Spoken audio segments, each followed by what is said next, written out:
Seja bem-vindo a mais um vídeo que tem por único objetivo colocar mais dinheiro no seu bolso. Meu nome é Rafael Costa, eu sou educador financeiro e o vídeo de hoje é muito importante porque você precisa aprender mais sobre FI e Infra. Eu vejo que cada vez mais esse tipo de investimento está crescendo no mercado e ele é muito, mas muito mais arriscado do que você imagina. Então fica aqui comigo que eu tenho certeza que após sair desse vídeo você está muito mais preparado para investir ou não no FI Infra. E se você gostou do tema do vídeo, deixa seu like, se inscreve no canal e ativa a notificação que tem vídeos novos todas as semanas.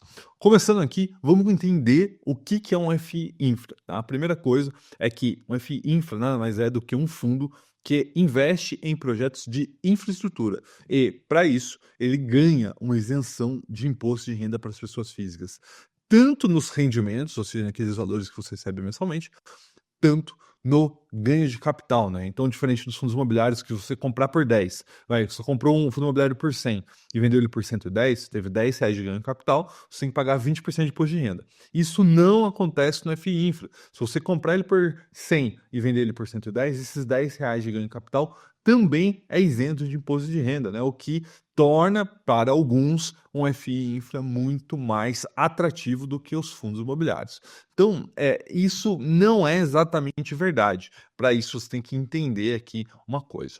Primeira coisa é que esses fundos, eles são compostos por debêntures incentivadas, que são os produtos financeiros, os títulos que estão, vamos dizer assim, dentro desse fundo, né? Quando a gente investe em fundos imobiliários, os títulos que estão dentro dos fundos imobiliários são CRIs, que são certificados recebíveis imobiliários que têm como lastro os imóveis ali que compõem aquele título. Já aqui, a gente está falando de debenture, tá? E debenture é um grande problema, na minha humilde opinião, porque não existe garantia real. Quando você compra uma debenture, você está comprando uma promessa de pagamento, sem nenhum tipo de lastro real, tá? E aí que entra a maioria dos problemas, porque nem sempre esses pagamentos se concretizam.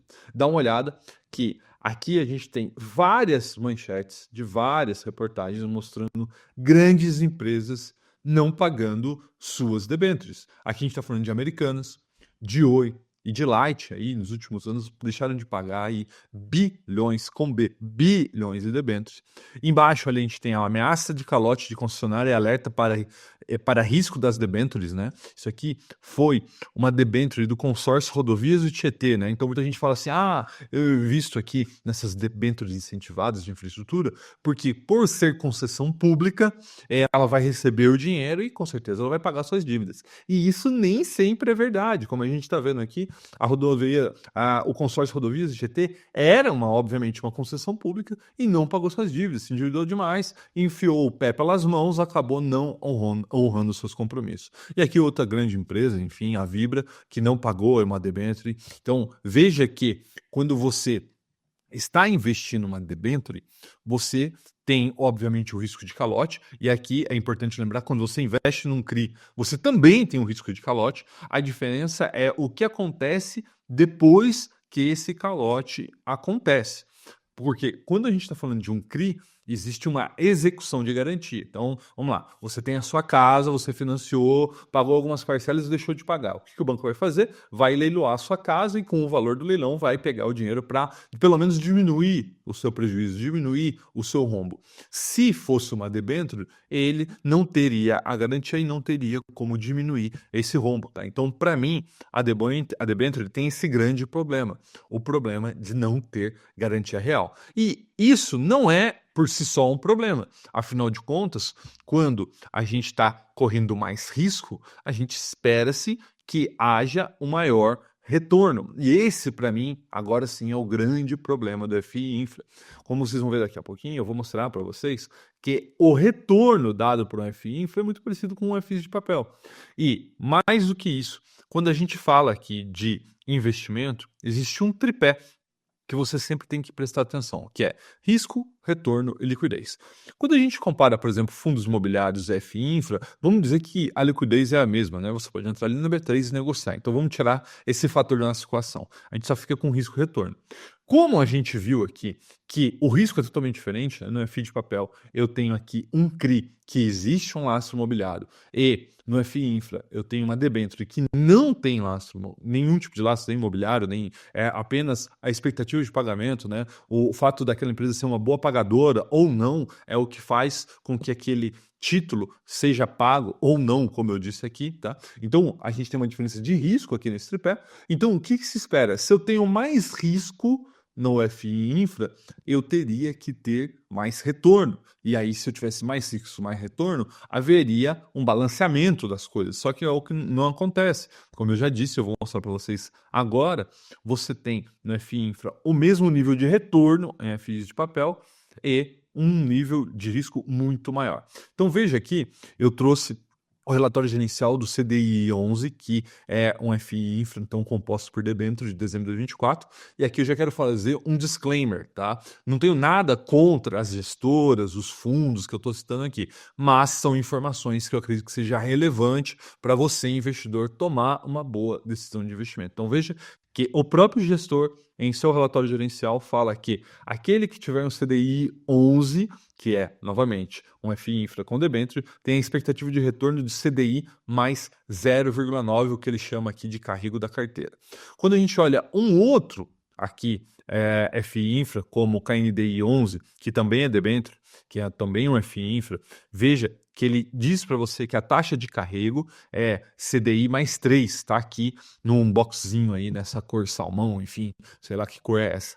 Mas veja que, vou voltar, aqui você tem um FI Infra com CDI mais 0,9, aqui você tem um outro FI Infra com CDI mais 3%, e agora a gente vai, por exemplo, para um FI de papel do mercado, que é o Canuc, da Quineia, inclusive é a mesma gestora do KNDI 11, e veja que no Canuc, que você tem aqui um lastro imobiliário através de CRI, você tem CDI mais 5,07, ou seja, veja aqui comigo, pense comigo, cara, o que eu prefiro? Eu prefiro um título que me paga CDI mais 5 com um lastro imobiliário, ou eu prefiro um outro título que não tem lastro e me paga CDI mais 3. Para mim não faz muito sentido, você entendeu? É muito mais inteligente você pegar um título com lastro e que paga uma taxa melhor. Então, se eu tenho menos risco e mais retorno, eu não entendo o que a gente está discutindo aqui. Não faz sentido você pegar o FI Infra em detrimento de um fundo imobiliário de papel, porque, como você já bem sabe, como já disse o Chorão, cada escolha é uma renúncia. Se você escolher um FI Infra, você está, naquele momento, abrindo mão de qualquer outro investimento. E aí eu trouxe mais um outro exemplo aqui, falando agora em títulos atrelados à inflação. Veja que no juro 11, que é muito famoso aí no mercado, você tem uma expectativa de retorno de IPCA mais 9,1%. Quando a gente olha outro, que é o CADIF, que também é debênture, que também é FI Infra, veja que nós também temos uma taxa de retorno esperada de IPCA mais 9,1%. E aí quando a gente vai para um FI de papel também na Quineia, um dos maiores do mercado, se eu não me engano é o maior, que é o Canip 11, que aí novamente é lastreados em CRIs, e aqui é CRIs não é high yield, é high grade, né? Ou seja, com pouquíssimo risco, um risco muito melhor e ainda garantia. A minha expectativa aqui de pagamento é IPCA mais 10. Então, o que eu prefiro? Novamente, eu tenho um título que me paga IPCA mais 10,2 com lastro em imóveis, em caso de inadimplência desse título, ou eu tenho um outro título que me paga IPCA mais 9, ou seja, um ponto percentual a menos, e ainda tem muito mais risco. Então, novamente, eu reitero aqui o que eu estou dizendo para vocês, para mim, não faz sentido você investir em FI Infra nos patamares atuais, né? Não quer dizer que se houver uma reprecificação dos títulos dessas debêntures pagando, sei lá, IPCA mais 12, mais 13, mais 14, CDI mais 7, CDI mais 8, aí pode fazer sentido o FI Infra. Então, qual que é o ponto? Não tenho, novamente, nada contra o produto FI Infra, nada contra a gestora, nada contra nenhum fundo em específico. a minha crítica aqui, que eu estou fazendo através desse vídeo, é mostrar para vocês que quando você está fazendo o seu investimento, você tem que olhar para o tripé: risco, retorno e liquidez. Eu tenho que ter a liquidez necessária para os meus investimentos. Às vezes a liquidez para você é imediata, daqui a 3 meses, daqui a 1 ano, daqui a 10 anos. Então, saber a liquidez é importante. Você tem que controlar o seu risco e maximizar o seu retorno. Então, isso é o que transforma você em um bom investidor. Você saber equilibrar essas 3 variáveis. E por que a maioria das pessoas perde dinheiro no mercado financeiro? Porque ela não faz a mínima ideia do risco que ela está correndo, do retorno que ela espera, da liquidez que ela precisa. Basicamente, a maioria das pessoas perde dinheiro no mercado financeiro porque ela não consegue equilibrar essas 3 variáveis. E aí você pode falar assim: pô, Rafael, muito legal esse conteúdo, eu tô na minha carteira cheia de FI Infra aqui, agora eu tô preocupado, não sei o que fazer. Como que eu coloco tudo isso que você acabou de falar em prática? E é justamente para ajudar pessoas como você que querem colocar o que eu falo aqui nos meus vídeos em prática, que eu criei a Cashwise, que é o meu escritório de assessoria de investimento. Aqui nós temos mais de 50 profissionais e atendemos mais de 2.500 clientes 100% satisfeitos para ajudar você a gerar renda passiva, a mitigar os seus riscos, a maximizar o seu retorno, ajudar você a atingir a sua aposentadoria, uma tranquilidade financeira, sua liberdade financeira.